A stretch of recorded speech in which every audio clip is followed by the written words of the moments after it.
Hello, I hope you're well. So Deepa and I, we were really, for the most part, the first of our friends to have a kid. And since then, a couple of our friends have had kids. But then suddenly out of nowhere, like a whole bunch of our friends just announced that they were having kids. Obviously, when our friends find out they're gonna have a kid, they come to us for advice. So now I wanted to impart that advice to the wider world. I'm not going to try and tell anyone how to raise their kids. This is more a sort of survival guides for the pregnancy and the first year or so of actually being a parent. How you raise your kid is entirely up to you. Just try not to raise an asshole, because my kids will eventually probably one day have to deal with that asshole, and I don't want to have to deal with the parent of an asshole. So that's the only thing I say about raising your kids. But consider this Tom's crash course to parenting, or what to really expect when expecting. Just up top, I do want to say that I understand that parenting isn't just like a kind of cis heteronormative thing. The spectrum of gender identity is wide and beautiful and varied, but I will be talking predominantly in sort of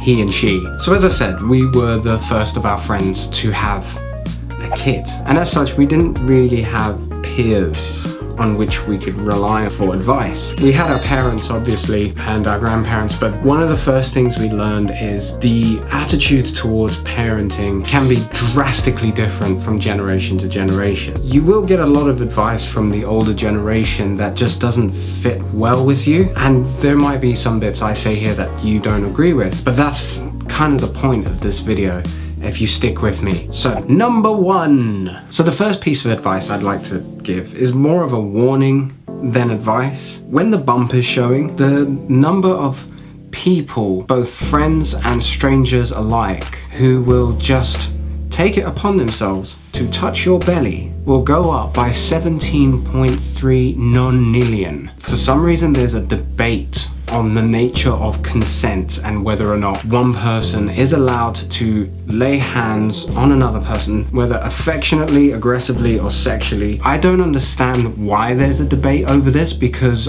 I don't know, I mean, do people's parents not raise them right? And it is perfectly alright to be impolite in that situation. On any other day, you would not be okay with a complete stranger touching your belly. But now, they're not just touching your belly, they're laying hands on the area where you are protecting a human life. You are trying to grow a human here. So you are well within your rights to just tell them to piss off. And partners, if you can see your partner is uncomfortable but is too polite to say something, then you say something. You know your partner well enough to know when they're uncomfortable. Or if need be, kind of seems like you're talking for your partner and you're not comfortable with that. Have a conversation with your partner, have a kind of signal, non-verbal or safe word or whatever, and that's when you know your partner would like you to intervene. Number two, everything you know is wrong. From the day you announce your pregnancy till probably, I'm guessing, the day your child leaves home and you're in a retirement home and you finally die and they lay you into the ground,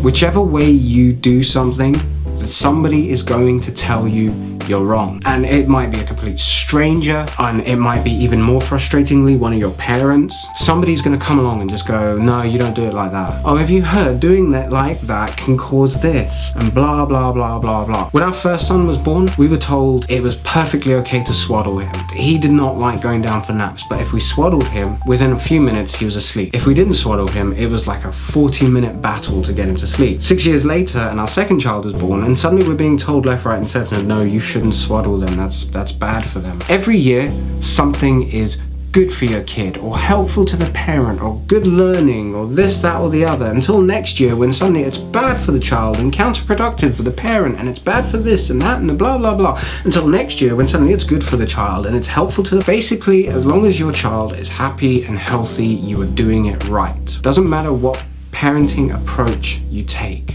If your child is happy and healthy, you're doing it right. Don't let anybody discourage you. Number three, don't pressure yourself to be prepared. I mean that on a couple of different levels. First of all, don't pressure yourself to have everything set up by the time the child arrives. I mean, when Xander arrived, Deepa and I were caught on the back foot. He came a fair bit earlier than he was supposed to. We had only just finished kind of sorting out the house to make it fine, and we hadn't really sorted out his stuff yet. We thought we had about a month left. I was basically having to buy all the nappies and all the other things while she was in labor. We were so unprepared, but we made it work. Your situation will be different to mine probably. Maybe you haven't finished painting the nursery, or maybe, oh, you will need a car seat though. That's one thing. I don't know how it is in the rest of the world, but in the UK, you cannot leave the hospital with your baby without a car seat. Beyond the car seat thing, as long as you have the essentials and somewhere safe and warm for your baby to sleep, it's all good.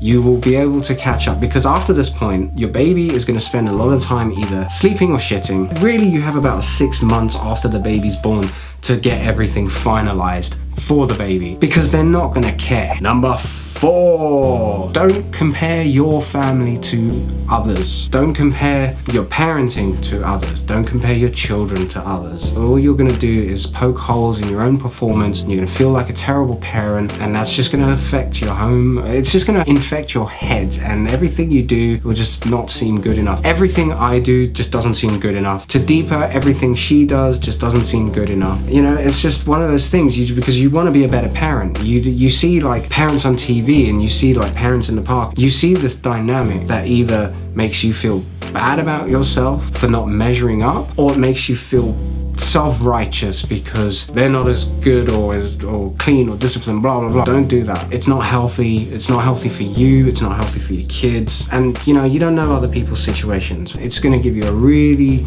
skewed idea of what you're doing. Number 5 or 6, I'm not sure. Partner of pregnancy. Don't ever complain about being tired. Just don't do it. Because no matter how tired you are, your partner is going to be 3 times as tired. You know, they've also probably worked a full day, but on top of that, their body is currently growing a human being. So a lot of things are working overtime, and just on that basis alone, they will be tired. Coupled on top of that, the fact that they are constantly carrying a weight that is getting incrementally heavier as each day passes, that's gonna make them even more tired. And then on top of that as well, they are having trouble sleeping because this little human being inside them doesn't keep to the same sleep schedule as they do. So when they go to bed, chances are that little thing has just woken up and wants to move around and stretch its limbs. So she will be uncomfortable and fidgety and probably need a wee about 17 times per hour. So do not complain about being tired. When that baby comes, you will be exhausted, but you gotta remember, your partner is way more exhausted because now their body is recovering from pushing out a human being, so basically being turned inside out, and that takes a good sort of like 6 to 10 weeks to recover from, but that's only the initial recovery. But then on top of that, they now have this human life that is dependent on them, and even just the act of breastfeeding can be tiring. You also make sure when your partner is breastfeeding, you bring her some water because she will get dehydrated. And be prepared to be pooed on. That's for both of you, by the way. Just be prepared to be pooed on. And you can't just run off and get yourself sorted. You gotta finish whatever you were doing covered in poop. Covered in poop. So yeah, I hope that was some good advice. It is fun to talk about this, and even if you're not a parent, I hope you enjoyed it. If you are expecting, then congratulations. If you are a new parent, congratulations. If you're not a new parent, but you kind of feel lost as a parent like I do, then congratulations, welcome to the club. Because that's it, man. No matter how much experience, none of us know what we're doing. We just get through it as best we can. In fact, what's the weirdest parenting advice you've ever got? I'm really interested to hear, because I've heard some doozies. Nothing too crazy. I would like to hear some of the weirder stuff out there. Well, one of the weird things I once heard was, don't let girls eat the inside of carrots because it can give them cancer. So until next time, take care. Speak to you soon.